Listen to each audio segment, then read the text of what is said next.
Olá, pessoal. Boa noite, boa tarde ou bom dia. Eu esqueço que eu não posso dar bom dia, boa tarde ou boa noite, porque vocês podem ver a qualquer momento do horário da gravação. Está funcionando. Vamos lá. Vamos continuar a nossa aula sobre neoconstitucionalismo. Na aula passada, só relembrando rapidinho, nós falamos que o neoconstitucionalismo ele é dividido em três marcos fundamentais, de acordo com o professor José Roberto Barroso, atual ministro-presidente do STF. No caso, estamos em maio de 2025. Porque se você ver isso depois, depois. Enfim, o marco histórico, como falamos, na Europa se deu a partir do pós-guerra, ou seja, 1945, fim da Segunda Guerra Mundial. Tribunais constitucionais, onde colocou-se o positivismo em xeque, ou seja, colocou-se o positivismo em dúvida, uma vez que ele possibilitou todas as tragédias, todas as barbáries ocorridas nos estados nazistas e fascistas, tudo bem? No Brasil, o marco histórico do neoconstitucionalismo se deu a partir da nossa Constituição Cidadã de 1988, que é o símbolo da nossa redemocratização, em que nós mais uma vez, assim como ocorreu na Europa, duvidamos ou questionamos a ideia positivista. E aí saímos de um estado autoritário, né, um estado de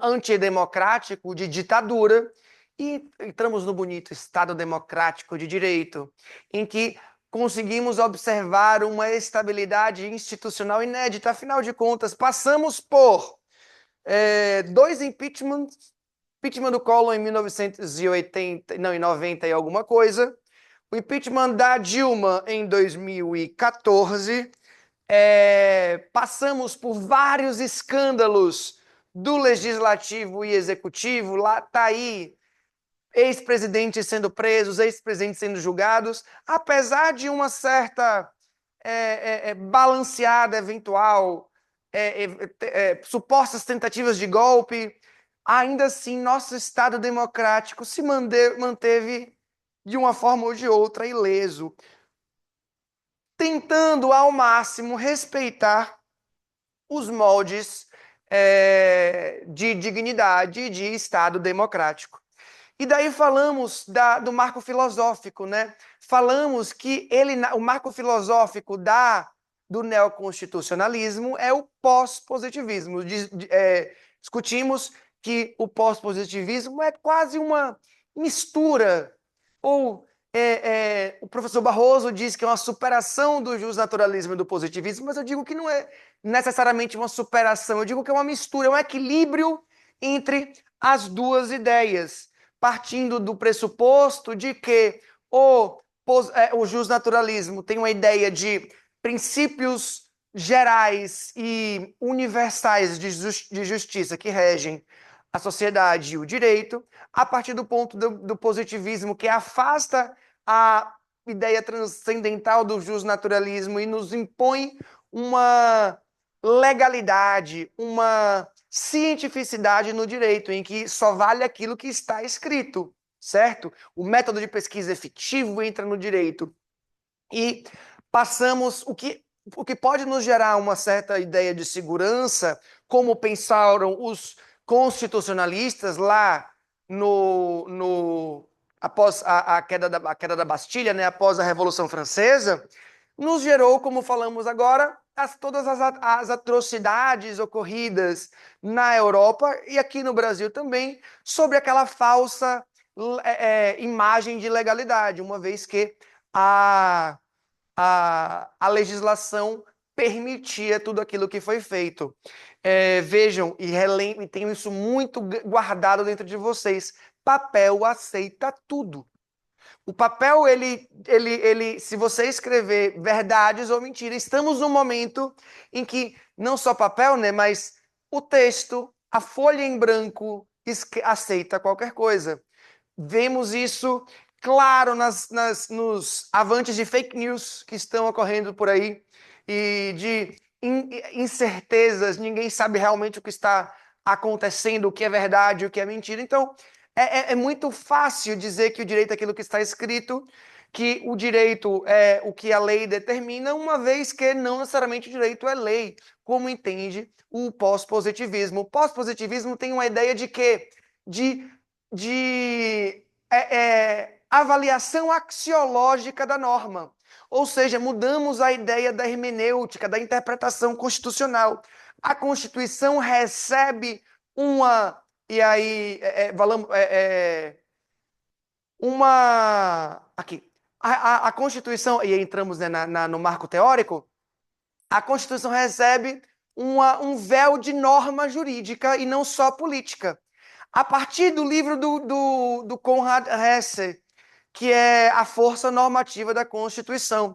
Inclusive, essa tradução, que é a tradução mais famosa, é um livro muito curtinho, que vale a leitura, do Gilmar Mendes. É bem curtinho mesmo o livro, tá? Acho que em uma horinha, duas, vocês conseguem ler. Mas ele estabelece que a constituição de um Estado não tem só valoração, ou melhor, estabelecimento da ordem política, como funciona o Estado politicamente, mas assegura direitos fundamentais de todo cidadão. Então ele passa a ter uma ideia de norma jurídica, ou seja, força. Lembra, e aí eu vou dizer o que brinquei com os meus colegas que eu não vou usar lousa, mas eu vou usar lousa, dizendo o seguinte, olha, lembra da pirâmide de Kelsen? Aqui, ó, Constituição Federal, ele divide um monte de normas infraconstitucionais, mas aqui, normas infraconstitucionais. Olha, a Constituição não está aqui em cima, como queria entender Kelsen, simplesmente pelo fato de organizar o Estado politicamente. Não, não. Ele tem uma ideia normativa. E nada pode estar acima dele. Em que sentido? Nada pode estabelecer diferente daquilo que ele estabelece. E ele, por si só, desculpa, ele não é lá a Constituição, ela vai estabelecer ideias de proteção a direitos fundamentais. Não vou colocar aqui, não vou colocar aqui. A direitos fundamentais. E a Constituição, por estabelecer direitos fundamentais, direitos que devem a todos seguir, ele reconhece a sua imperatividade. Ou seja, a Constituição ela é impositiva, ela é imperativa. Eu vou trazer para vocês o exemplo que eu dei na aula passada. Na aula passada, eu falei para vocês, olha, a Constituição, no caso do direito à saúde, que nós falaremos mais à frente, que é um direito social, ela diz o seguinte, lá no artigo 196, que é direito de todo cidadão e dever do Estado, ou seja, ele impõe uma obrigação estatal de garantir a saúde a toda a sociedade. E ela impera de que nas relações, basicamente, nas relações interpessoais, relações privadas ou públicas, seja público, privado, que seja, todo direito fundamental tem que ser resolvido, tem que ser respeitado. Ele abre a uma ideia de interpretação, uma vez que se coloca uma nova abordagem interpretativa. Nós fugimos da ideia, como se fazia antigamente, em que simplesmente quando vocês tiveram uma aula de hermenêutica jurídica, muito provavelmente, a gente discutia a ordem de Constituição, norma infraconstitucional, lei nova, lei velha. Lei nova vale mais do que a lei velha, e assim vai. Lembra? Vocês tiveram isso em IED, provavelmente com o professor Leandro. Quando entramos no Estado neoconstitucional, a ideia é, vamos pensar, a validade constitucional, ela existe? Existe.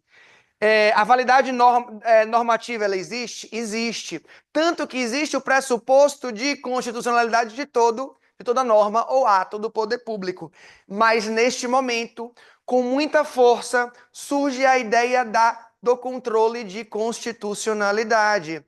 O controle de constitucionalidade, uma vez que vivemos em uma Constituição garantista, que tem poder de norma, tem a possibilidade de dar ao judiciário, ou seja, dar ao poder judiciário, ao jurídico,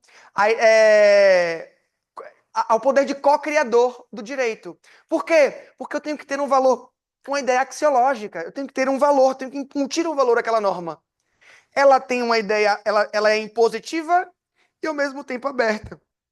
Eu vou voltar ao exemplo da saúde, que fica um pouco mais evidente. Lá, 96 diz que é direito de todos e dever do Estado. No 96, não, desculpa, 196. No 198, ele estrutura o SUS. Olha, para isso, ou seja, para efetivar o direito à saúde que está no 196, o Estado democrático deve, desculpa, o Estado brasileiro deve criar um sistema único de saúde que deve ser universal. Eu vou lembrar todos os princípios do sistema único de saúde neste momento.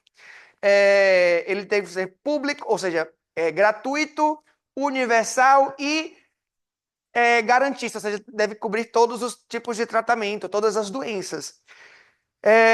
A partir do momento que ele cria uma universalidade, ou seja, que qualquer pessoa, não apenas cidadão brasileiro, tem que ser atendido, tem que ser. E o sistema único de saúde ele tem que ser uno e regionalizado. E aí vocês viram isso lá em biodireito, quem teve biodireito, seja comigo, ou com a professora Roberta, ou com nós dois. Enfim, estrutura todo como tem o SUS, mas não diz exatamente. É papel do legislador, neste momento, colocar uma bela estrutura, o que não acontecia anteriormente. Anteriormente, diziam-se apenas ideias políticas, como eu já falei do exemplo, a Constituição dos Estados Unidos, que é a primeira e única Constituição. Os Estados Unidos nunca teve uma nova Constituinte, porque a Constituição dela é muito aberta. Ela dá poder a todos os estados, independentes, vocês já devem ter visto isso provavelmente em algum momento. Ela dá poder aos estados de criarem legislações próprias, de criarem ideais próprios. No Brasil, em uma grande parte das constituições mais modernas, o direito, o Estado, a federação, a União, que legisla sobre ideias principais. Então, como nós temos no Brasil, direito civil, direito penal, direito tributário, e assim vai, só podem advir de lei federal. O Estado e o município têm um papel legislativo restante, ou seja, do que restar eles podem legislar, eles vão lá regulamentar imposto e assim vai. Tudo bem? Mas voltando à interpretação, na interpretação constitucional, a partir do neoconstitucionalismo, nós temos que ter a ideia de supremacia da Constituição, unidade estatal, razoabilidade da norma. Veja, a norma não é mais simplesmente aquilo que está posto. A norma tem que ter um fundamento específico e convincente, porque ela tem que ter um valor.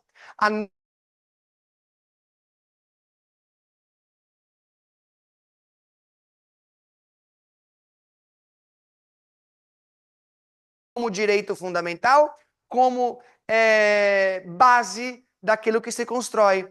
Lembremos o seguinte, que quando nós falamos nas constituições anteriores, vamos pensar na época da ditadura. O que aconteceu na primeira coisa? Paralisou-se a Constituição. Criou-se uma nova Constituição relativamente fraca, com normas que tolhiam direitos fundamentais, direitos do ser humano, tolhiam direito a externar pensamentos diferentes daquele que o poder estatal naquele momento, ou seja, que no caso do Brasil, os militares, entendiam como corretos. A mesma coisa se dava na Alemanha nazista, na Itália fascista. Veja, criamos não, né? Na Alemanha criou-se castas, mas nós, enquanto sociedade, criamos castas de supremacia populacional. Veja, por norma escrita.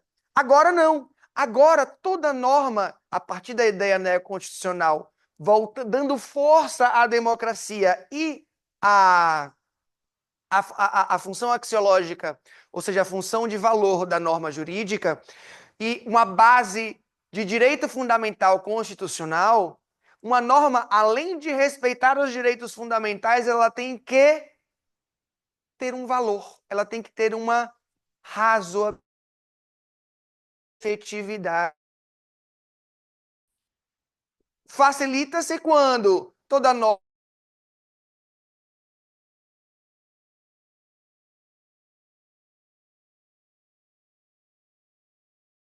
é aplicável.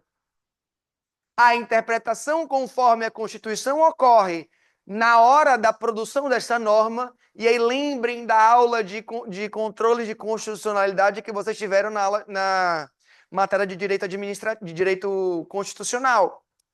Veja, controle abstrato, controle preventivo abstrato, lá no Poder Judiciário, desculpa, no Poder Legislativo, CCJ, é constitucional, vai para votação.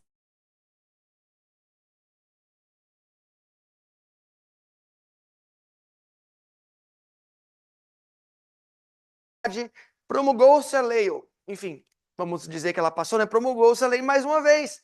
Temos a oportunidade de controlar, de entender e avaliar a constitucionalidade dessa lei, seja em um caso concreto, seja de modo geral, ou melhor, de modo genérico, né? Que hoje chamamos de ação direta, de ações diretas, né? O controle repressivo de constitucionalidade. E aí vem ADI, ADO, lembram disso que vocês viram? Pois bem, mesmo que tenha passado disso, eu dou ao Poder Judiciário, ao setor jurídico, a ideia de co-criador do direito, que ele pode, mais uma vez, verificar se aquela norma realmente respeita as diretrizes constitucionais, se ela tem uma função razoável e efetiva. Eu não posso criar uma norma que privilegia uns em detrimento de outros, a não ser para respeitar o princípio da justiça equitativa. Veja, tratar com desigualdade os desiguais é buscar a justiça. Talvez o melhor exemplo que nós temos é aquele do jogo de futebol. O que é igualdade? Igualdade, eu tenho 3 caixotes, 3 pessoas assistindo futebol. Uma criancinha, um jovem, né? Um adolescente, vamos assim dizer, e um adulto. Assistindo um jogo de futebol por cima de uma cerca. Sem caixas, só o adulto consegue assistir. Então não existe uma igualdade, né? Se eu der igualitariamente, ou seja, uma caixa para cada um, apenas o adulto e o adolescente conseguem assistir, a criança ainda não consegue alcançar a cerca. Então, o que eu faço? Eu não dou ao adulto uma caixa, uma vez que ele consegue enxergar o jogo sem a caixa, e esta caixa eu vou dar para aquela criança consiga ficar um pouco mais alto. E tem o mesmo campo de visão do adolescente, que já tinha um campo de visão com uma caixa só, e do adulto, que enxergava sem nenhuma das caixas.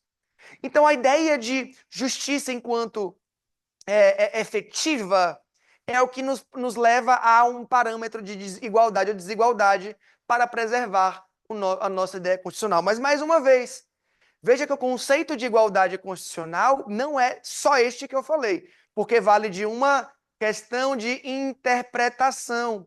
E as normas constitucionais são genéricas. Muito embora tenham força de lei, vamos voltar. Muito embora tenham força de norma jurídica, ou seja, não sejam só normas políticas, mas jurídica com aplicação e imperatividade, a interpretação ela vai, como dizem os mais da roça, vareia. Ela vai variar, brincadeira. Ela vai variar de acordo com necessidade, oportunidade e assim vai. Mas qual o parâmetro? O que nós devemos buscar? Está lá no artigo 1º, além de todas as outras questões, a dignidade da pessoa humana, falando de direitos sociais. Tudo bem? E aí buscando os novos instrumentos de interpretação, que são as cláusulas gerais e conceitos abertos, o que eu falei agora. O que isso significa? temos, e aí deixa eu fazer um parênteses e abrir a Constituição com vocês, só para a gente pensar juntos. Eu não coloquei no slide, mas nós conseguimos refletir juntos sobre ela. Vamos ver o que diz, por exemplo, se a internet da faculdade me ajudar, porque estava aberta, mas ela carregou de novo. Eu vou abrir um outro instrumento. Eu vou abrir o meu celular que tem o 3G, 4G no caso, né? O que diz o artigo 5º da Constituição. Olha, todos são iguais perante a lei, sem distinção de qualquer natureza, garantindo aos brasileiros e aos estrangeiros residentes no país a inviolabilidade do direito à vida, à liberdade, à igualdade, à segurança e à propriedade nos seguintes termos. E aí vem muitos incisos. Eu brinquei na aula passada que eu não lembrava quantos incisos são, agora eu estou com ele aqui. São 79 incisos. LXX e X é 79. 79. Mais uma vez, eu sou de humanas, então peço perdão a dificuldade com os números. Mas isso, 79 incisos. Veja, ela não diz exatamente o que significa a garantia da inviolabilidade da propriedade. Por que, João? Ora, a propriedade, vamos voltar rapidinho. A propriedade, ela é inviolável, certo? Ou seja, eu não posso invadir nenhuma. Mas também toda propriedade tem que ter uma função social, porque tudo tem que ter uma função social. Então, grandes latifúndios com terras improdutivas, apesar de ter algum dono daquela terra, ele não utiliza pelo fim, com o fim pelo qual ele é feita, ou seja, produção. Por isso que legitima-se a reforma agrária. E assim vai, veja, a propriedade ela é inviolável, mas a propriedade com um fim próprio. Então vamos agir de forma razoável. O que me adianta ter uma terra do tamanho do estado de, sei lá, pensando no estado do Rio de Janeiro, se eu só utilizo um, 100 avos, sei lá, dela para algum tipo de produção. E eu tenho lá grandes pastos e pastos improdutivos, sem qualquer função, melhoramento do país. Essa que é a ideia. E aí entramos nos princípios daqueles conceitos e regras e cláusulas gerais, artigo 5º, artigo 6º, que é o que nós vamos tratar, né? E outras ideias normativas e regras, aquilo que tem que ser cumprido ponto e ponto. Falamos então das colisões normativas e a ponderação. Veja, entramos numa ideia, mais uma vez, de colisão de princípios. Relembremos um momento de colisão de princípios e análise do judiciário. Pandemia. Na pandemia foi o momento em que mais tivemos discussões, mais tivemos uma redundância sem ver nenhum tipo de, de dado, mas que pelo menos ficou muito mais visível, porque estávamos num momento diferente para todo mundo, e aí não queríamos sair de casa, o que fazemos ou o que não fazemos. Então, levou-se a discussão judicial, e vale mais, eu vou dar exemplo aqui, o direito à liberdade religiosa, melhor, direito à liberdade de culto, à reunião, o direito à reunião ou o direito à saúde, porque durante a pandemia nós não podíamos nos aglomerar por risco de contaminação com vírus, de transmissão do vírus. Ao mesmo tempo, constitucionalmente, lá no artigo 5º, inclusive, não vou lembrar qual inciso, nós temos o direito de livre pensamento, liberdade religiosa e reunião, e liberdade de culto. Então, eu podia me juntar para um culto religioso, como posso me juntar. E durante a pandemia, o que eu faria? Dentro das igrejas, templos, terreiros, podia me reunir ou não podia?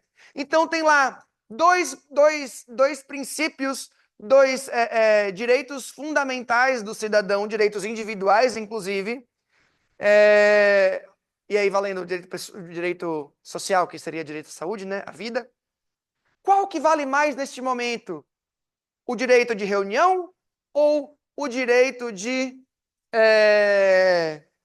à saúde, o direito à vida? Naquele momento, presencialmente, entendeu-se que valia o direito à saúde. Mas a reunião não estava proibida. Ela não poderia acontecer de forma presencial, mas nada impedia que essa reunião, no caso foi uma discussão religiosa, essa reunião religiosa, ocorresse de forma virtual, como aconteceu. Encontros religiosos, filosóficos, de universidade, vocês que estão aqui agora, vocês viveram a pandemia durante a faculdade.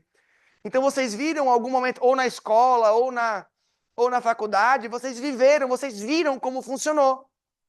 Não podíamos nos reunir mais presencialmente, mas estamos virtualmente, porque melhor assegurar a nossa vida, a nossa saúde. Tudo bem?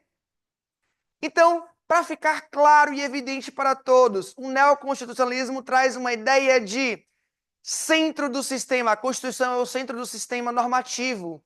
Ela tem valor, né, ela tem valoração, tem carga valorativa, ou seja, axiológica, resguardando os direitos da pessoa humana, direitos fundamentais, e é uma norma jurídica com imperatividade e superioridade. Ela tem uma eficácia irradiante em relação aos poderes e mesmo aos particulares, ou seja, ela tem que valer em qualquer tipo de relação que aconteça dentro do Estado Democrático de Direito Brasileiro. Ou melhor, usando o Brasil, né? Mas qualquer outra Constituição que se valha de princípios neoconstitucionais.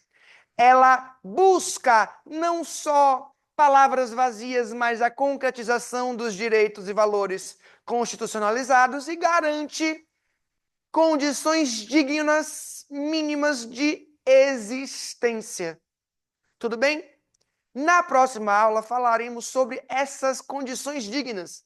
Falaremos sobre a dignidade, o que ela significa dentro de um Estado neoconstitucional e por que ela é importante para a efetivação dos direitos sociais. Obrigado, gente. Até o próximo encontro.